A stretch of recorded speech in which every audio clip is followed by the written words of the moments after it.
episode 5 of Spotlight. We're super lucky to have Adam from CHEFF in West Bridgford with us. Lucky because he's only been out the hustle 1 year. 1 year. Fresh meat. Fresh meat. He's still going strong. It's going to be loads of advice that we'll be able to get, and hopefully going to be energised by someone that's at the start of their journey, and he's going to be able to share with you like the do's and don'ts and hopefully some stuff around mindfulness. Just tell us who you are, a little bit about yourself. So my name's Adam Sinnott. I'm 33 years old. Currently live in Cotgrave, but I was brought up in the Ruddington area. I used to live in Ruddington, and then I moved to Australia for a year when I was about 11 years old. And then when coming back from Australia, because we decided we missed the family too much, so we couldn't hack it. Moved back to Cotgrave, where I'm now living. Now I've my own place with my fiancée Rebecca. Got 3 kids. We've got Louis, who is 10, Eliza's 3, and Lottie, who is 8 months old. Busy then? Very busy. And you run a business? And yes, so we've got CHEFF. So CHEFF. Before you say anything like you're mental, 3 kids, and you started a business. Well, it was a good idea in theory. At the time? Yeah. At the time, now you can't go back. It's a good idea, this is, yeah. Now I'm like, well, why? Why did I do that? Yeah. I still ask myself that now. Yeah, every morning. Yeah, so yeah, CHEFF, so CHEFF, which is clean, healthy, energising, fresh food. So we've got a healthy fast food takeaway in West Bridgford, so the Lady Bay area of West Bridgford. We do meal preps. We also do like takeaways, so on Just Eat, Deliveroo, Uber Eats. People can come in and grab a healthy food takeaway for the lunch or whatever. So that's basically what CHEFF is. So you set up CHEFF. You look like you're quite fit. Was that something that you thought, I'm going to leave my job, I'm going to do my own business, and I'm going to do something I'm passionate about? Is that how you've ended up in this? Yeah, but it's kind of, I've always wanted to do something, I just didn't know what it was. Right. And I've kind of, from when I was younger, I remember my mum just drilling into me, just get a trade, learn your trade, and you've always got something to fall back on, which I know she didn't mean it in a bad way, like she's just done that. She probably thought, well, you shit at school, so just get a trade. Get a trade, yeah. But so from that I ended up getting a trade, and it was a physical job. I quite enjoyed the physical side of stuff, and then I didn't know anything about business or anything like that. I just knew I wanted to do something like that. And then as time's gone on, I've learned more about life and business, and I wanted to do something, and the only thing I could think of that I was passionate about was healthy food and the kind of fitness industry and in that sort of respect. I love football, love boxing, love going to the gym and healthy food, so it just kind of made sense to do this, and it's something that's a good thing as well. It's kind of like not a business just to make money, I can make a difference, if you know what I mean. We talked, when we was like chatting before, we're both from very similar backgrounds, not a well-off background by any stretch of the imagination, and I think for anybody watching this that is from a similar background to us, it is drummed into you that there is a set way to go about things. I remember I was the first one in our family to go to university, and it's kind of like, ooh, and then... And that's what you should do. Yeah, that's what you should aspire to do. And actually I hated university. Like I didn't get anything out of it. I got a load of debt. And the first time I went to university, I hated it. I had to go back again to do something that I actually enjoyed, because I didn't want a job in the thing that I'd done. I couldn't wait to leave school and just start it. I just wanted to get a job and earn money. Like, I just couldn't wait to do that. Like school for me was just boring. And now I'm older, I've realised how pointless school was. Like, it's not that school's pointless. I think it's great. I just think it's outdated. Yeah. I think it needs to be totally different. Like, you need life skills. Yeah. Like I say, with mental health and money and things like that, you need that sort of education. Yeah. Like, people don't understand the value of money, and they don't understand how well you can live off of little if you're happy. Yeah, exactly. Yeah, that's got to be the priority. Happiness. Yeah. I think it was interesting talking to you as well, because I think we both probably started our businesses in a similar sort of ethos. I know that I definitely thought I was going to be rich, started my own business. Yeah. But money's, I'm not bothered by money now. I want to pay more staff. I want to get more staff. I want to get more creatives. And my mindset on money is so different to what it was when I was at school, I suppose. And you're right. Like, they definitely need to teach more about money and actually money affecting your mental health. Yeah, definitely. Like, when I left school, I got offered a credit card. It was like a gold credit card. I had $5 grand on it, and I was 18. I was like, yeah, of course I'll have it. It's £5 so I went and bought a car with it. And it was just a stupid decision. Yes. Obviously, I didn't pay it back, and then I just ended up getting in debt, and then there's like just a downward spiral from that, and it's just ridiculous. Like if I was taught how to, like, just educated on how I should have dealt with that situation, or like your mum telling you, you don't listen to your mum. No, you don't. My mum should make sense now, but at the time, I'm like, I also want a nice car. Like, do you think that starting a business has helped you with some of those things that you said you didn't get from school? Yes, like I say, the education part, for me, I actually enjoy this as well. Like, I'm learning better because I'm enjoying it. Like, I think it's because I didn't enjoy school, I wasn't learning as much as I should anyway. But I really enjoy this. Like, part of this journey is learning more about myself. Like, say, like, money isn't a priority anymore. It's kind of like, I want something bigger than that. Just happiness. Like, that is the goal at the end of the day. That sort of side of things, then yeah, it's definitely helped. So my mum was a grafter. She worked, she did 3 jobs just to like, literally just to survive. She never flourished. And I think from that, it's kind of like, I don't want to just work to survive. I've seen my mum do that, and it's just like, I don't want that. I wanted more for life. But as things have gone on, I've kind of matured, and I think I now know what's important. It's not even the money side of things. It's the happiness, the giving back, doing something that's going to make a difference. So I wanted to ask you about anxiety. Your new business. So a lot of people are going to find this this interview really interesting because you are right at the start of your journey. You've survived your first year. Thank you. Bosh. Literally smashing it. Yeah. Literally smashing it. Like, just to get through that first year, well done. How are you coping? How are you coping with the stress, the anxiety? So I'm in a lot better position now than I was, say, 6 months ago. Like I say, I'm still early in it, so I'm kind of right in it. And the first year, I went into it very naive, as in I thought, right, it's just hard graft, just do it. It's just graft. It's it's graft. Just don't stop. Just keep doing it. Exactly, Just keep going. Keep doing it. I didn't realise how much, like, emotionally that it would affect me, and the ups and downs. Like, one day you're buzzing, you're really happy.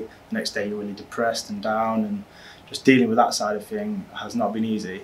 And if it wasn't for like learning mindfulness and things like that, like you say, the anxiety, the confidence, I was saying earlier, like, I don't think there's anything that's ever going to go. I don't think you can ever, anxiety will ever go, or the confidence will ever come. I think you just manage it better. Yeah. And you deal with things better. I think that you just literally got to limit it, as in let it overtake your life kind of thing. And that's kind of the point I'm still learning now. Like, I was anxious on the way here, I'm still nervous now. Still sweating. But you just manage it better. And try not to think about it.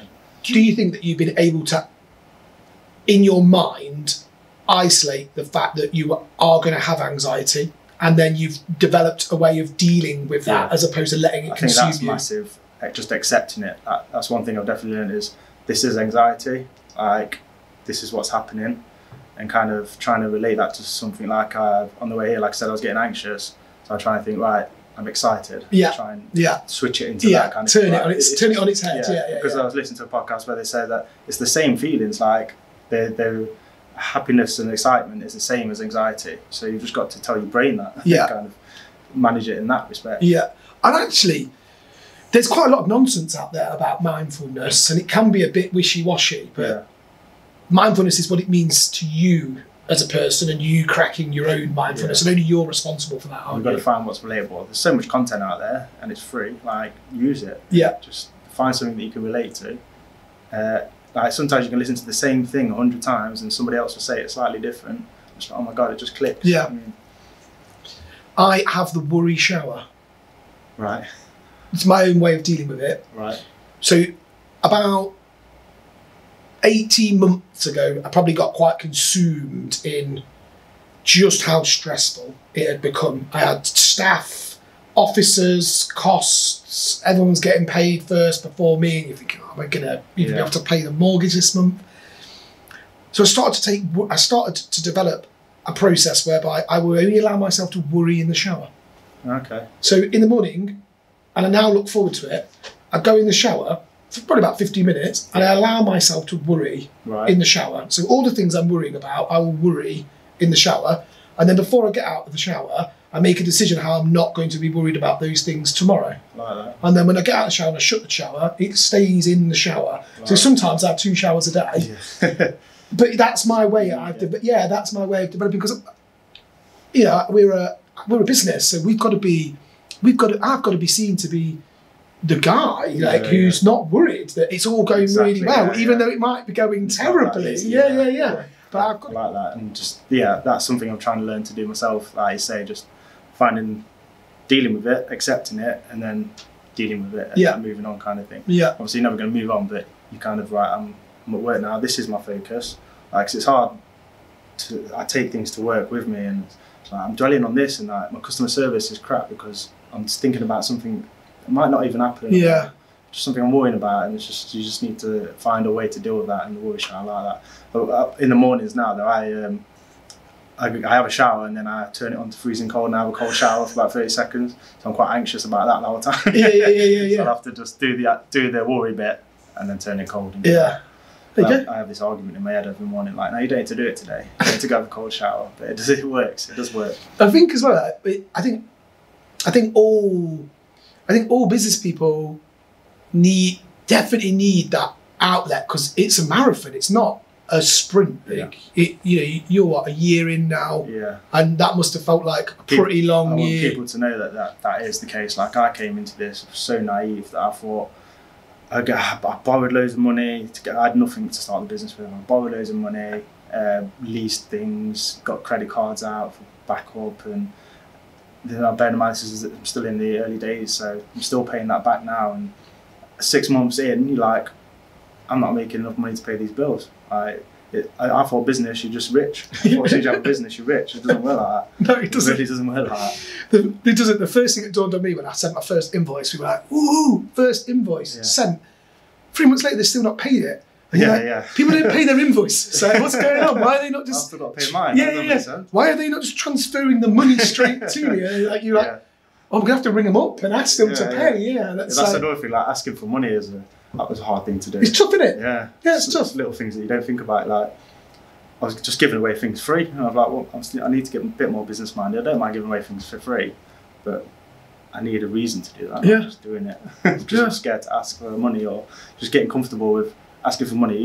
I didn't want to ask the prices I was asking because it was too much for me, and I just thought I don't feel comfortable doing that.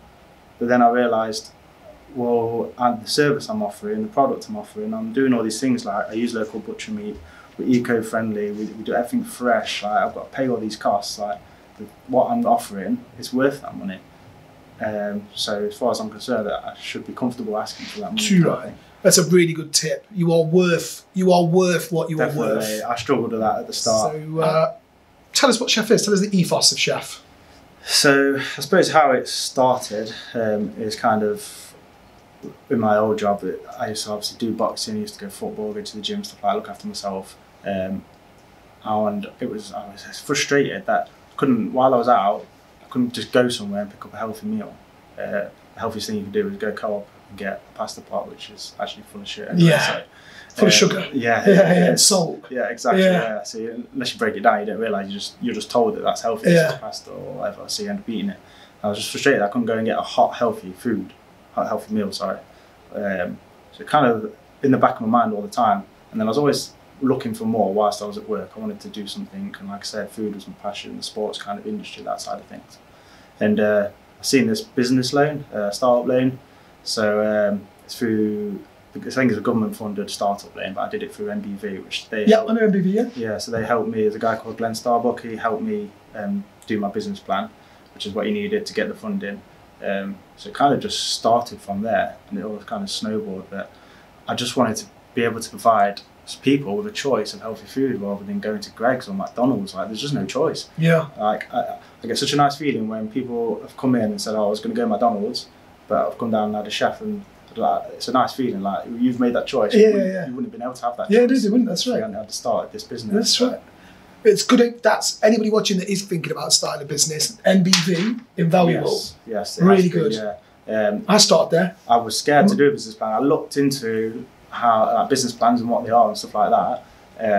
but it's just like, I don't know what all this information is. How am I supposed to find all this out? And it kind of was my excuse not to do it. Yeah. But they held my hand through it, like you say. And so you've been through the whole thing yourself. Yeah, like I remember I sort of, same, always wanted to start a business, never really had the balls to do it. Went to the MBV centre for one of those. They did like the introduction to starting your business or something or other. Yeah. But then you sit in a room with 20 other people shitting bricks because they're thinking about starting a business, and then you think to yourself, there's quite a lot of people thinking about doing this. I'm not on my own. And then you see like the group that like you see a few times, and you see people that bottled it, and you see people that went for it. And I've seen people fail that went for it, and there's a, you know, you've seen people gone on and they're still trading. I respect anyone that tries it. Like I said to you earlier, it has been the hardest thing I've ever done. I've got so much respect for anybody that's tried it, failed or not. I've got a lot of respect for people that do that. I started when I was 31, and I knew I would regret it, even if I failed. I was like, if I don't try, I'll regret it. Exactly. And it was a great decision of my life. Yeah. And I think like I say, from my backgrounds, I think that's a massive part. Like you know what it's like to have nothing, so you've got nowhere to go. You might as well just go for it. Yeah, and I think as well, I think being into sport definitely is a common trait of business owners. You go to the gym in the morning, it's a different crowd to when you go to the gym in the evening. The gym in the morning is a lot of people that own businesses, and they're like, I've got 40 minutes, and everyone's flat out whizzing around the gym. You're like, oh, this is where the business people come to the gym, and it's 6:30, and you're like, wow, and it's true, And I think that sporting background helps, because you're used to losing. Yeah, and also like you say, mindset wise, like you need to be eating healthy, you need to be going to the gym, doing things like that. It just helps with your mind. It's not just about doing it. Yeah, we've just been grown up and told that it's just the way you are. Like when you're depressed and things like that, people don't seem to think that food has an effect on that, or not doing exercise, stuff like that. But it has a massive effect. Huge effect. Yeah. So thinking about CHEFF again, so meal prep, healthy meal prep. What's the USP? What is it that sets you different from everybody else? So we've recently decided to limit the amount of people we have, so we don't want to just go en masse and try and get meal preps to everybody. We decided we're going to take on 50 people, and we're going to make them the best meal preps.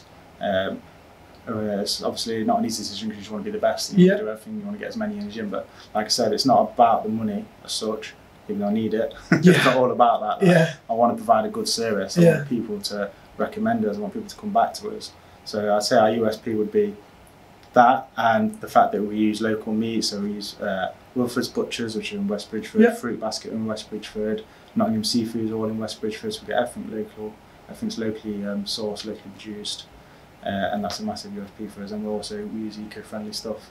So they're all like core values for us. That's something that won't change throughout the whole business of however big we get. Like even if it's the case that we go somewhere else, we'd still be UK. Yeah. There's a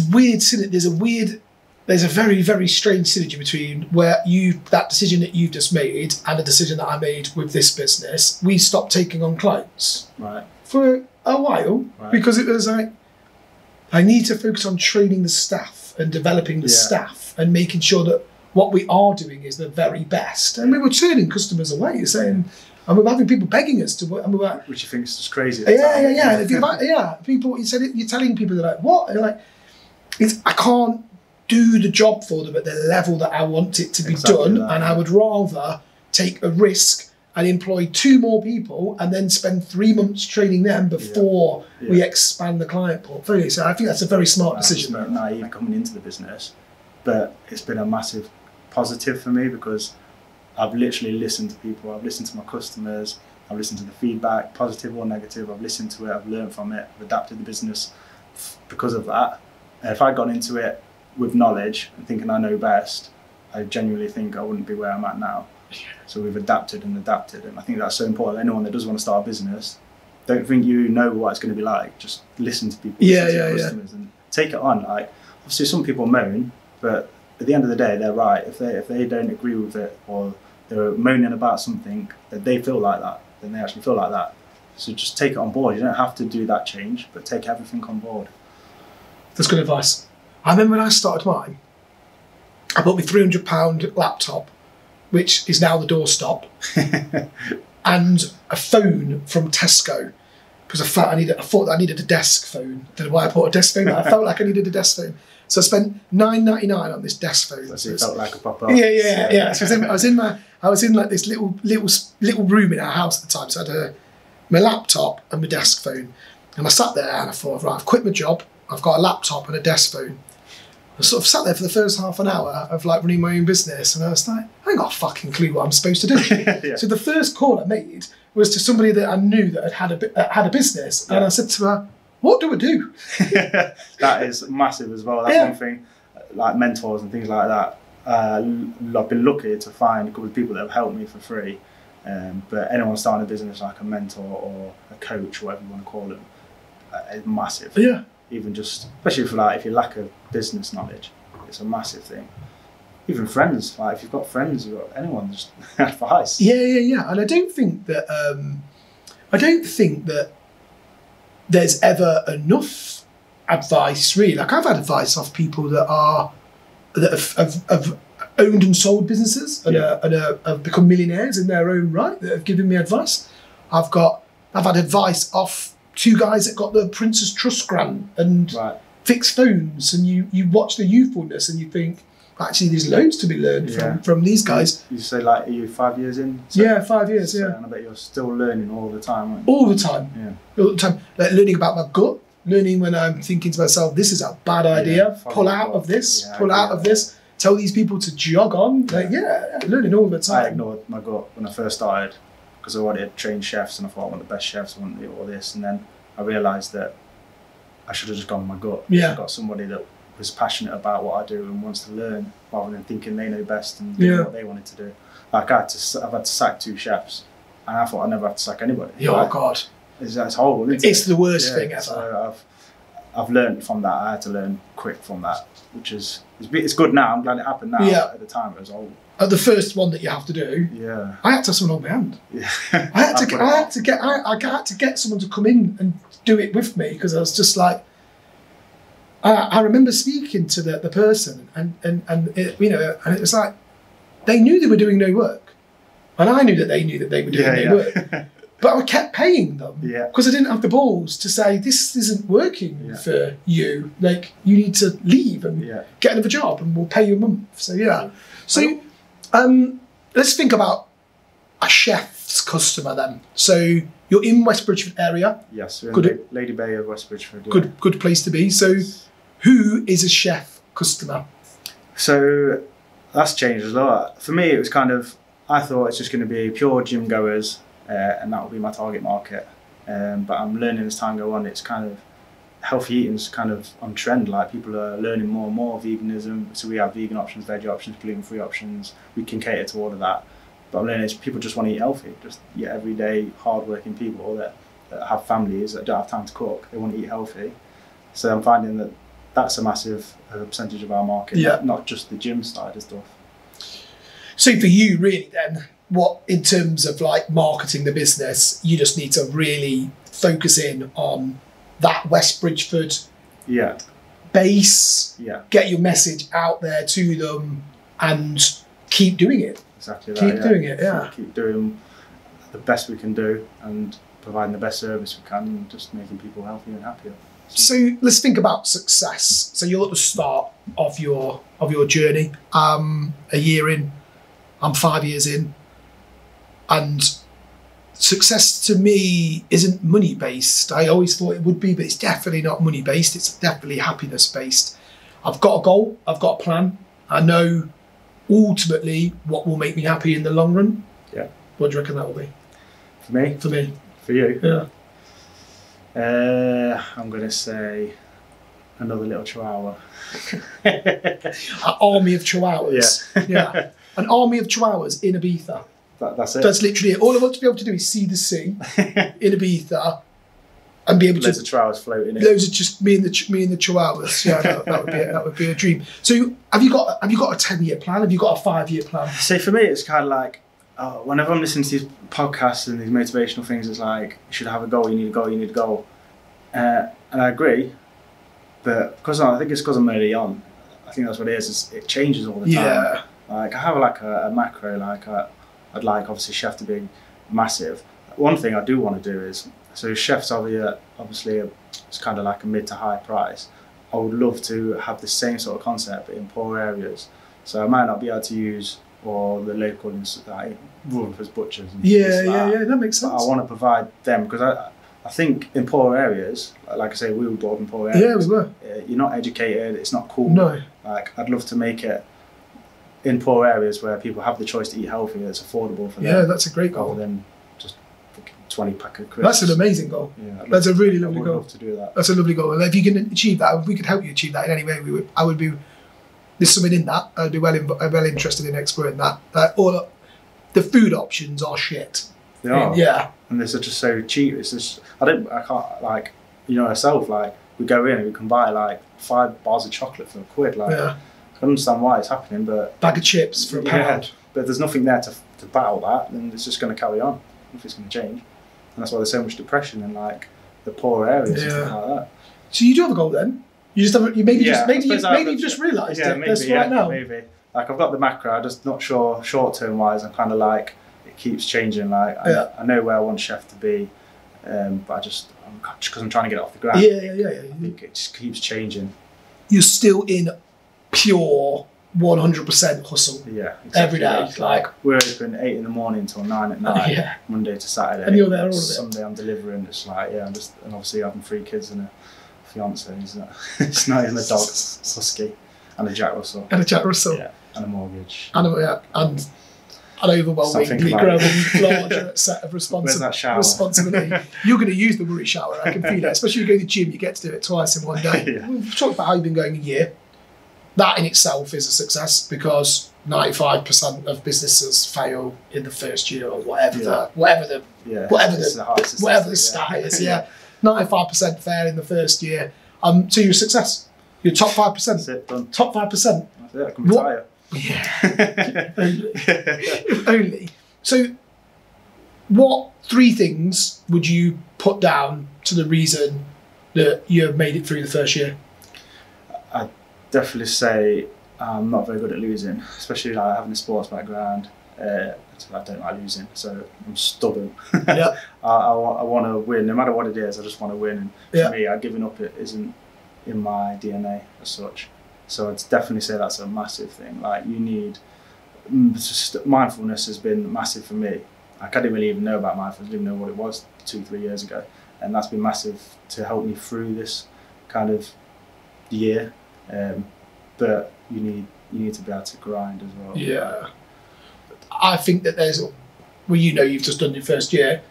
No one could have told you how hard it's going to be, could they? No, I wouldn't even. It's hard to. You can't even communicate it. Yeah, you can't even communicate it to people. You just say to people, it'll be the hardest thing. Yeah, you say it's hard as much as you want, but people don't understand. Yeah, unless they've tried. Unless you've tried. Yeah, not unless they've tried. And that's the whole point of Spotlight. And that is literally it. It's kind of, if anybody's watching this that's thinking about starting a business, it's hard. So hard. It is so hard. You do not get rich quick, if stroke at all. I think everyone presumes that because I've got a business now, I'm rich, and it's like, it just doesn't work like that. Yeah, I don't work like that. I'm just doing loads more debt now. It's exactly the opposite. Yeah, it's exactly the opposite. But we're growing. We're going from strength to strength, and we're growing. And for me, that's a positive. Like, that's more important. Like, I want to get to the profit, but for me, building something good, or something that's going to make a change, and it's just going to take time. Yeah. If it wasn't growing, I was going the other way, then I'd probably have to accept defeat, but I'm not very good at that. And I would say that's a massive piece of advice. If you easily accept defeat or you easily quit, you are not the right character to run a business. Yeah. Stick to employment. Yeah, and I think that can be inbuilt. I think that's inbuilt, that sort of the character. Without a shadow of a doubt. Without a shadow of a doubt. It's without a shadow of a doubt. I remember when we made our first hire, I remember sitting there with my mentor, actually. We were talking about me quitting. She said, you seem really agitated. You don't have to do this. And I said, oh no, I just realised that it's got serious. Yeah. I've been working hard, but now I've got to get somebody else to work hard, and I'm in charge. Like, shit. Yeah. Like, I think that's important for people to know as well. Like, you will want to give up and you will want to quit. Like, it is normal if you're in your first year of business or whatever. Like, it is normal to want to quit and give up. Yeah, too right. You've just got to get through it. Really, thank you so much for coming and talking to us today. Unbelievable, really. You've given us some fantastic insight to what it is to go through your first year. I can't really remember my first year now, so I won't be able to provide that insight. And I think a lot of people that will watch this, that want to start their own business, will either be put off or inspired. One or the other. Thank you. I appreciate the invitation. Thank you. It's really nice to watch having this back as well in a few years. Cool. And we'll make it all available for you. So yeah, documenting it. Go back, watch it in a when you're doing the you're in the deprived areas and you've got healthy food, you'll sit back and watch this and you'll be like, yeah, there you go. Use that as your motivator. That's it. Nice one.